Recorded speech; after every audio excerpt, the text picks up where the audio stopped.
much as completely as possible, and also Okay. to use anecdotes and stories Okay. when you can. And you don't have to, if you're finished answering the question, that's fine. You don't have to Okay. spend a long time on it No, if you no, don't want okay, to. yeah, yeah. Ready? Okay, could you introduce yourself for us, your name, what you do, anything you'd like us to know about you? Well, good afternoon. I'm Mrs. Mouton, and I'm a resident of East Palo Alto. I've been here about 35 years. I'm a mother. I have 7 children. Grandmother. I have 10 grandchildren. And a great-grandmother. I have 4 great-grandchildren. I'm a native Californian, and I've moved to East Palo Alto by choice. And it's a place I wanted to raise, where I wanted to raise my children, and I like it here. Okay, well, you're telling me you're a native Californian. Where were you? Excuse me, I have to make one change. Okay. Because if you're playing it in the morning and then somebody's saying good afternoon, yeah, okay. Okay.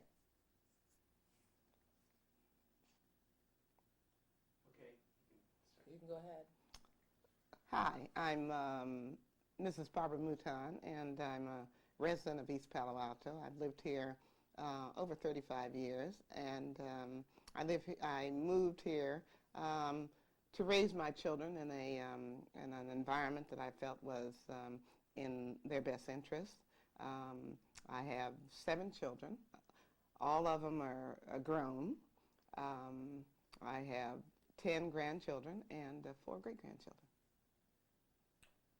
You were saying earlier that you were originally from California. Mm-hmm. Where are you from originally, and when did you come to East? You said you moved to East Palo Alto by choice. When did you come to East Palo Alto, and why? A little bit more about Mm-hmm. that. And also, one of the stories that I heard about is that there was like you had an experience when you first moved into the area in terms of like real estaters showing Mm-hmm. you a particular house. If you could tell us a little bit about Okay. Well, I'm as I say, a native Californian. I was born in the city of San Francisco, and attended school there. Graduated from Vallejo Senior High School. Came back to the city. Married and started raising a family. We were military people, so we traveled all around the country. We came back to California and raised our family here. When we moved to East Palo Alto, several of our friends, military friends, had relocated to East Palo Alto, to this area. And so we felt we liked it, and we decided to settle here. We went out with a real estate person the first day, and she showed us all around the places in Menlo Park and Palo Alto and everywhere else. And there were several places that we really liked. The next day, she came back very tearful, and so I queried her as to what was causing the tears, and she said that she had been instructed to that she could not show us houses in any place but East Palo Alto. That they had actually were being discriminatory and did not want black families to move into Palo Alto or Menlo Park. What was your reaction to that at the time? Well, it really shocked me inasmuch as I said, we were a military family. Right. And my husband was in the military to try to protect the United States and whatever the Constitution and all those things meant. And yet here we were deprived of the benefits of whatever the Constitution says that citizens ought to be getting. Okay, so then you moved into East Palo Alto. We moved into East Palo Alto and have been here ever since. We like it. I think East Palo Alto is a community where we can live side by side, black, white, brown, yellow, respecting one another, recognizing that we have so many similarities, 2 arms, 2 legs, a head, that kind of a thing. And the only dissimilarity that we have is in the color of our skins. And we're intelligent enough here in East Palo Alto to recognize that the color is only skin deep. And so I'm really proud to have lived here and have had friends of all races. Okay, you were telling me you raised your family here. Tell us a little bit about your family and your children, and how was it raising kids here during the 50s and 60s? What do you think might have been some of their perceptions growing up in this community, and what were some of yours? Well, as I say, I did have 7 children, and we moved here because of the environment. We really liked it. It was a good place to raise children, with one exception. There really wasn't many recreational advantages for children at the time, and the schooling wasn't that great either. We ended up participating in the Sneak Out program, which was a California law that said if you resided in a community 5 days and 4 nights, you could go to school in that community. And so our children were part of the Sneak Out program, attending Cubberley and Jordan and whatever. Prior to that, though, prior to our moving here, my children had always gone to parochial school. My children have a lot of friends and things. The children of this community have really done well, even though the media, both the print media and the broadcast media, do not recognize that. We have children that, people that are physicians, lawyers, journalists, I mean, that do everything. Right. Yeah, and so I'm really proud of the young people here. I was in education at Ravenswood High School in the English department, and then I left there and went to Nairobi Day School.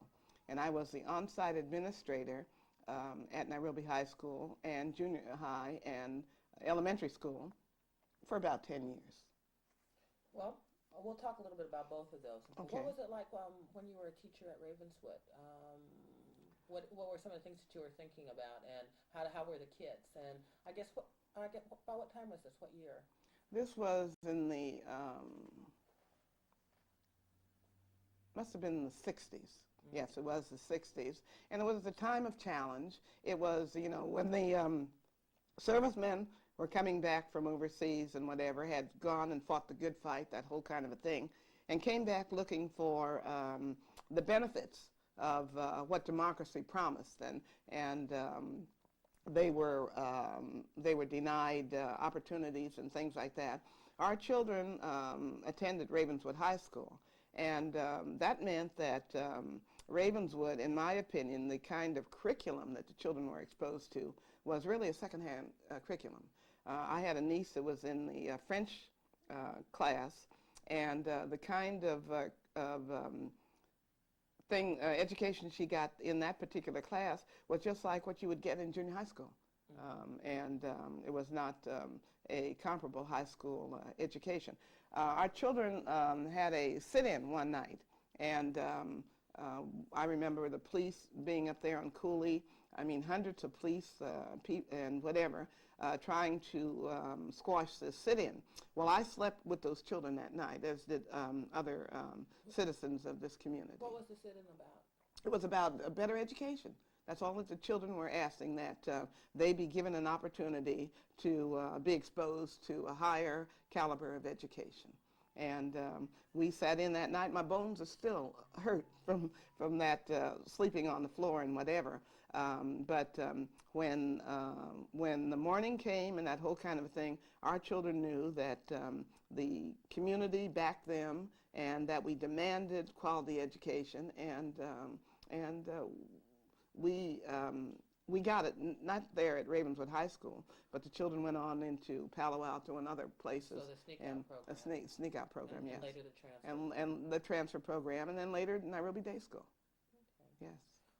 Well, tell us a little bit about Nairobi Day School and working with Nairobi Day School and Nairobi High School and what that was all about. Okay. Well, Nairobi actually started out, Nairobi Day School started out as a Saturday day school. And all of our friends from all over the peninsula came and taught and did volunteer work and whatever. And the children would go to school 3 or 4 hours on Saturday in various classes. And we did that for a number of years. And then one day, one of our 2 young women that was attending Kimberly High School, they were suspended from school. A man, a white man, had actually followed the girls into the girls' bathroom with a gun, saying to them, "Nigger, go home." And the girls, got angry and whatever. There was a lot of fights and whatever. But the kids came home, and we had access to a building on Saratoga Avenue. And the parents got together. We washed walls and floors and whatever. And all night we struggled to bring that building up to the way it should be. And when dawn broke that next morning, Nairobi High School was in business. And we opened up the elementary school in September of that year. And we actually ran that school from that point to 1977. And in 1977, we had to stop because it was just too hard to raise that $12,000, $15,000 each and every month to pay teachers' salaries and whatever. Okay. Let me see. Well, you've actually already told me how you first got involved in the community and what issues were important. By just describing what you did with the schools. I guess next question I would ask is, like during that period, the late 60s, early 70s, and I was telling you about it earlier, how would you describe what was going on in the community, the type of energy, not just around the schools, but around issues of community organizing, community control, I guess, in a sense, I guess a whole movement for cultural identity, too. There really was, and but it was all of us, and then, like I say, we had white neighbors, we had brown neighbors, we had neighbors that were Asians and that whole kind of stuff, and we were all pitching in, working for the betterment of our children. We did have some rather disastrous kinds of things happen to us, especially as it related to the Sequoia Union High School District. Right. We used to go to the board meetings, and you'd come out of the board meetings, the police would be there with cameras and things, taking your license plate numbers and trying to really put fear into you. Right. And I know it'd follow you down the highway and that whole kind of a thing. And I think people just said they were really angry about that. And I think that was about the time that we clamored for someone from this community to represent us on that Sequoia board, and that was when we put Henry Organ on that board.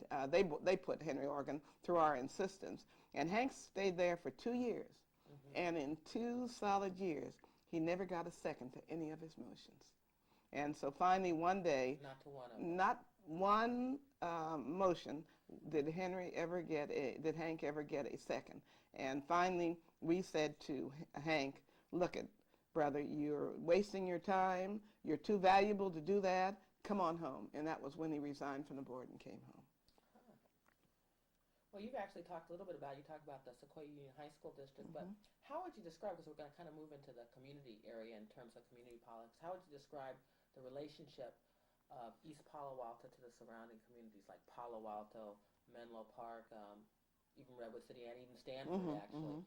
And I guess initially, like in the 60s, how it's evolved and even what you think of it now, currently. Well, I think the situation within the community and also with our neighboring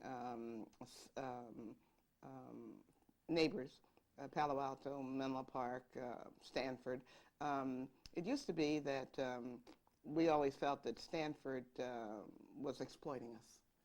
One of the things that Stanford actually did is when African students would come to Stanford, they would not be allowed to come and visit the East Palo Alto community. Stanford put a barrier between us. And how did they do that? Well, they just, they were staying, with different people and whatever, or in the dormitory. They just wouldn't bring them over. Or they would dissuade them, telling them, well, you don't want to go there. It's not the kind of a place, whatever. We were always in kind of an adversarial situation with the surrounding neighbors. Palo Alto had taken our land. In 1957, they diverted the San Francisco Creek and took some more of our land, the land now where their golf course and airport stand. That used to be our land.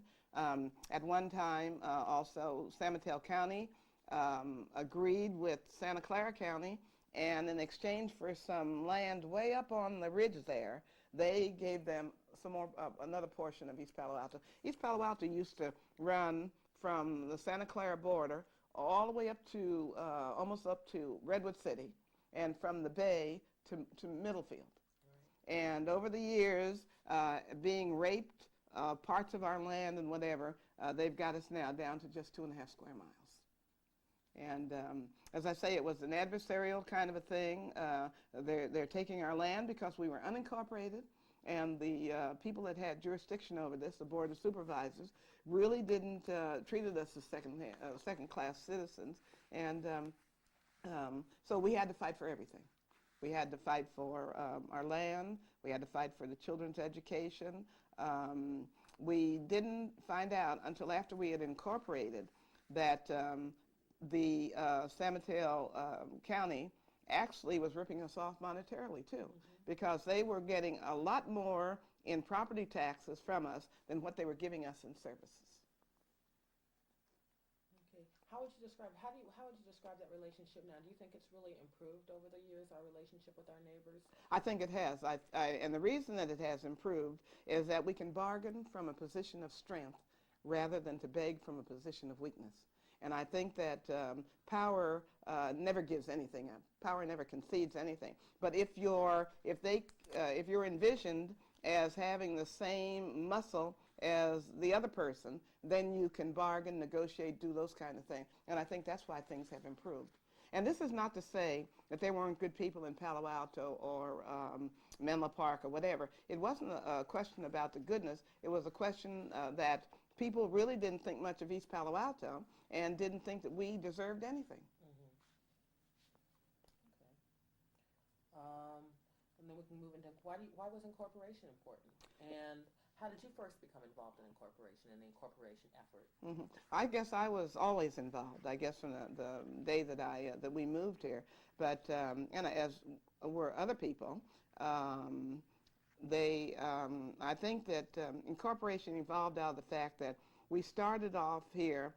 They allowed us to have an entity that supposedly spoke for the community, the municipal council, and which was an advisory body, and it was used against us, I do believe, rather than for us. When there was one point where the municipal council had made some kind of decision, and they got its hands soundly slapped in public by the thing. And when that happened, then we said, the heck with that. Let's go for the gold ourselves. And that was when we started organizing and having all those chicken dinners and all that kind of stuff. And we developed a committee called EPA, EPA-CCI, and that was the organizing body that actually carried this idea of incorporation from just a little thought in our heads into full fruition at the polls in June of 1983. Okay. Oh, excuse me. It makes kind of a noise when you move the pad. It'd be better to set it aside. Thanks. Okay. Otherwise, things are great. Okay. I'm supposed to be looking at you too. Oh, huh? no, just talking okay. like a conversation. Oh, okay. Oh, all right. Let me see. We're talking about incorporation. How would you describe Apache and the people and what that was all about and the kind of energies and what different kinds of people that were working on it? Well, Apache was just citizens of this community getting together to do whatever they could in order, as we say, to bring this concept from just a symbol on a piece of paper into fruition. And Apache was made up of many members in this community, people that would contribute $5 a month or $10 a month. Some people gave $50 a month. In order to do the kind of propaganda, put out the propaganda and things like that, information sheets and things, to educate the electorate. And Apache was, as we said, the focus for that. It was through EPA that the election was successful. Right after that, of course, you know, the opponents took us into court. And we went from the Superior Court to the Appeals Court to the California Supreme Court. And finally, we ended up in the United States Supreme Court. And there on the 26th of January, 1986, was when the Supreme Court said that they would not hear the petition from the opponents. And that was when we knew that East Palo Alto was going to be a city forever. Okay. Well, I guess I want to talk a little bit about the city. And you're the first mayor of the city of East Palo Alto. Yes. What was it like in the beginning years working, you know, in the city and kind of people's visions for the city? And I guess the second part of that question is, how do you view the results of the city 10 years after incorporation? How would you describe its strengths and weaknesses? And what obstacles, if any, must it overcome? So it's kind of like all of those. Just kind of your analysis of where the city has been since it was incorporated in 1983, some of the challenges that it's been up against, and what do you see it going in the future? Well, as you say, the incorporation came about in 1983. We incorporated at the same time that San Ramon did. In fact, we used to have meetings and talk over things. San Ramon had the same kind of opposition that we did. But the difference between San Ramon and East Palo Alto was the fact that when San Ramon incorporated and the election passed, the opponents backed off and said to the city council, okay, we're going to let you either succeed or fall on your own merits. Whereas in East Palo Alto, the opponents didn't back off. They kept on and on and on and on, even to this day. There's and it's mainly absentee landlords, and other people like that, with the few of the people from the community that do not want to see East Palo Alto succeed. So they have really made things very difficult. When we first started, it was difficult to get good staff members, so that was. I used to have to do my own secretarial work and do all of those kind of things, and even write the newsletter and all of those kind of things. We insisted, at least the people insisted, that we have our own police department. So our police department came into being July the 1st, 1985. I thought that we had the kind of person to lead that police department that we really needed. I'm sorry to say that I've changed my mind since then. I do not believe that the person that we picked as chief really had East Palo Alto's best interests at heart. And I believe that that person could have done more. For one thing, we had always talked about having a community police force where the officers actually got out of their cars and walked the beat. We've always envisioned a beat officer, which I know would then have made the people and the officers interact better with one another, and it would have been more successful. He opposed that, and he never implemented that option. We have come through a lot. We never had a lot of money, but I think that we could have done some things a little differently, a little better, if indeed we had not had opposition from even council members. We were involved with Sun Micro systems, and that is not to say that we would have finalized and had Sun Microsystems here. But there was so much opposition from the opponents that when the election took place in 1990 and they saw the balance of power going to the other side, Sun Micro pulled out of here and went on to Menlo Park. Now that, in my opinion, would have been the ideal solution to our revenue shortage, because Sun Micro, each of its products, we would have gotten a bit of tax on that. You see, because this would have been their headquarters, its headquarters. And I think that as you look down down through the telescope into the future, I see that the future is very bright for East Palo Alto. As I said, there are, I've seen the young people that were just babies, now they're adults having children themselves, that whole kind of a thing. They are a very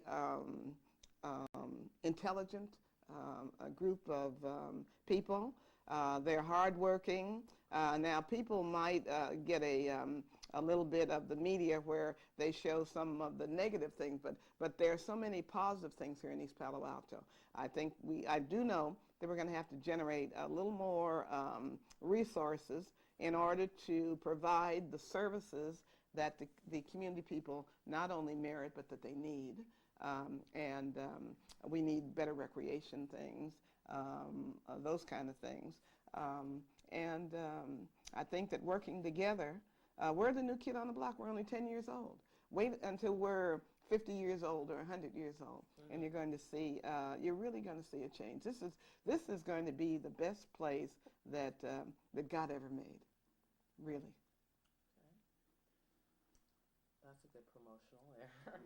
Can we take a little break? Okay, I'm ready again. Okay. So, you were talking about different developments when you were talking about some of the problems and some of the successes that East Palo Alto had. I guess I wanted to ask you specifically, what do you think about the future of development in East Palo Alto, and how does East Palo Alto have to grapple with the issues that are going to come down the pike? And they've already grappled with some of them. They have, yeah. Well, you know, we started out with the De Monet project.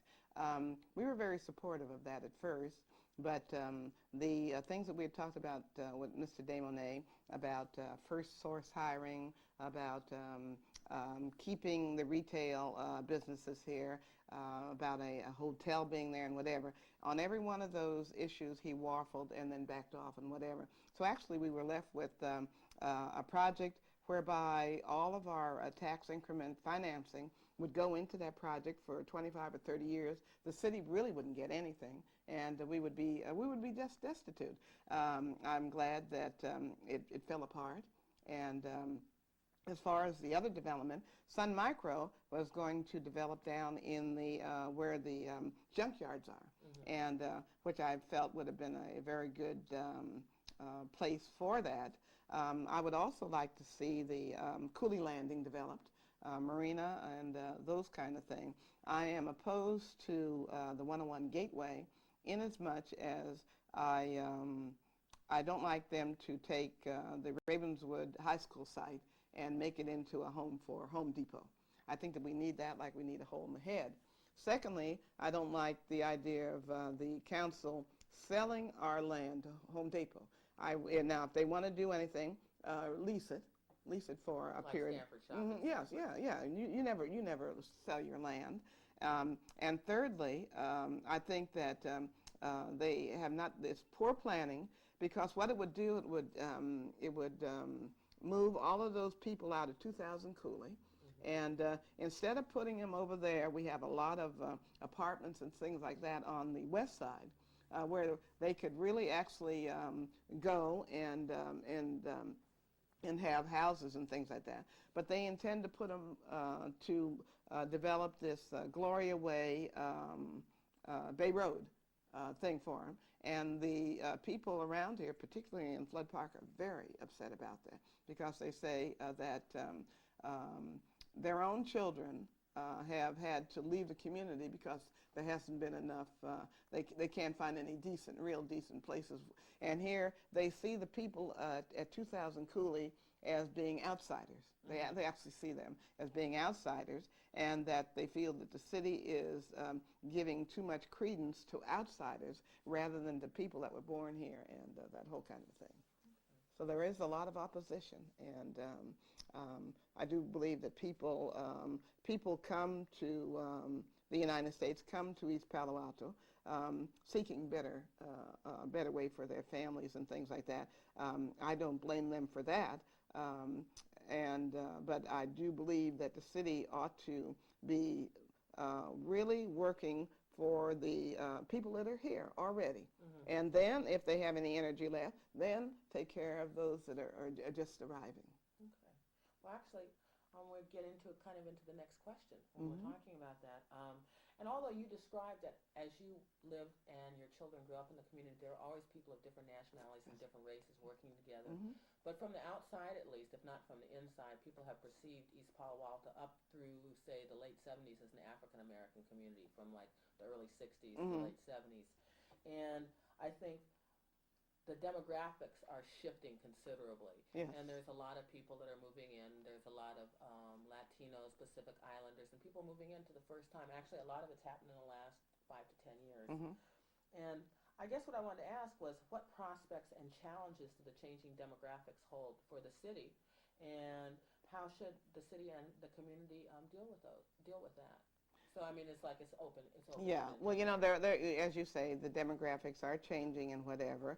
But I think that on the part of people that have been here for a while, and that's we've had Latinos here for a long, long time, Asians for a long, long time, whites and blacks, and I think that as a collective group, they view the newcomers with hostility.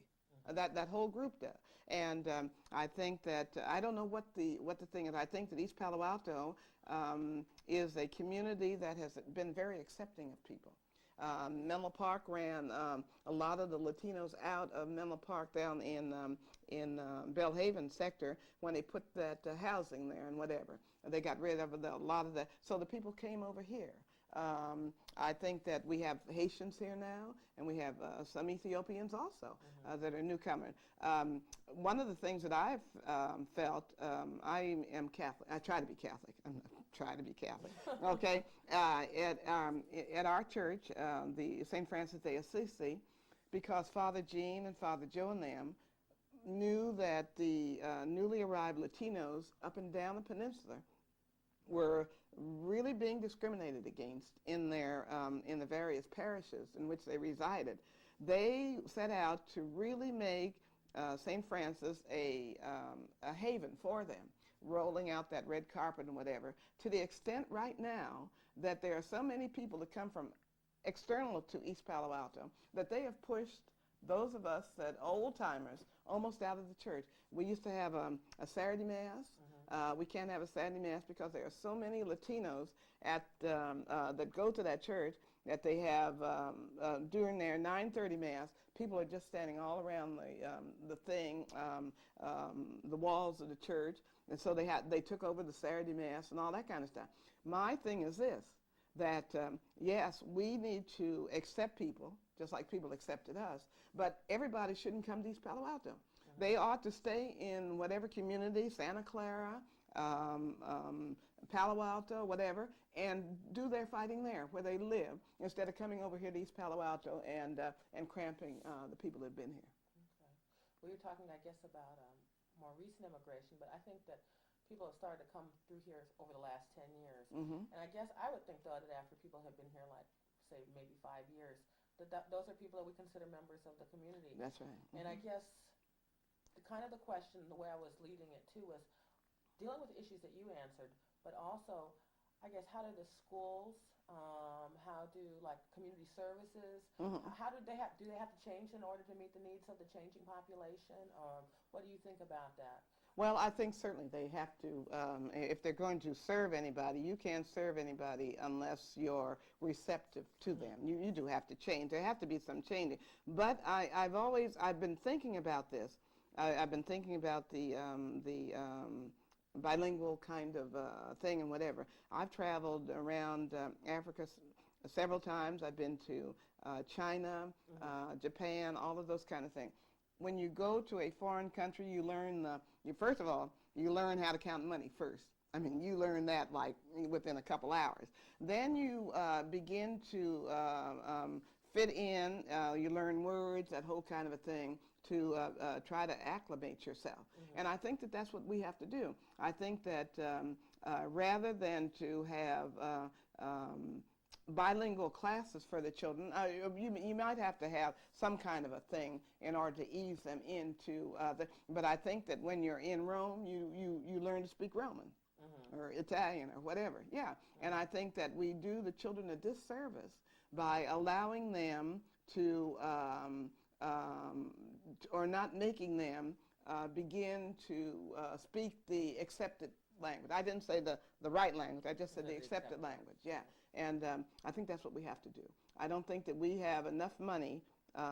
When I say we, I mean the country, the state, to have several different programs, like programs for Latinos, programs for South Pacific Islanders, programs for Ethiopians and Haitians, and I think that they are going to have to begin to become a little more malleable and learn the language and that whole kind. Children are very, very easy to adapt, and I think it's. I heard one of my friends who happens to be Latino, and I was over her house one day, and somebody was passing by, and they said, "Oh, no, no, no, we don't want no centavos. We want dollars." They want to be paid in dollars. So then it ought to be that they ought to begin to speak and understand. They didn't do, when they brought us over, when I say, and I'm speaking as a black person now, when we came over and in the ships and things like that, nobody made any special provisions for us and for our language. I mean, even to this day, we have certain language peculiarities, but nobody has ever said to us in school, okay, we're going to make an exception for you because you are black or something like that, and you don't speak the accepted English or anything like that. No, I think that they're going to have to learn to speak English, and I think the sooner the better. Okay. I am on my last question here. Assuming, and you've answered some of it in some way, but this is your opportunity to describe East Palo Alto to someone who knows nothing about it. Assuming I knew nothing about the community, had heard nor read anything in the media, so it hadn't been biased by anything, how would you describe East Palo Alto to me, and what are the most important things that people need to know? Excuse me. The way that I would describe East Palo Alto is that it's an opportunity for people of different colors to get together, excuse me, as brothers and sisters, to work toward a common goal, that by working together we can provide for each other a little bit more of the better things in life. East Palo Alto is a place that you can walk. At least I've never been afraid to walk in the afternoon and evening, at night, fearful of my life and that whole kind of a thing. I would like to see some things improved upon. I'd like to see us have access to more stores. Excuse me. I'd like to see our children have more recreational opportunities, a skating rink, a theater, that kind of a thing. East Palo Alto is just a neat place to be, and I think that the majority of the people in the years to come will realize and recognize that East Palo Alto is the best place that they've ever been. Okay. Thank you. Oh, okay. That's great. Okay, I need to record a minute of the room silent. Actually, we could take the mics off. Because they would come and they'd tell me things. They would get their rifles and things. I'm going to go down and get me a nigger tonight.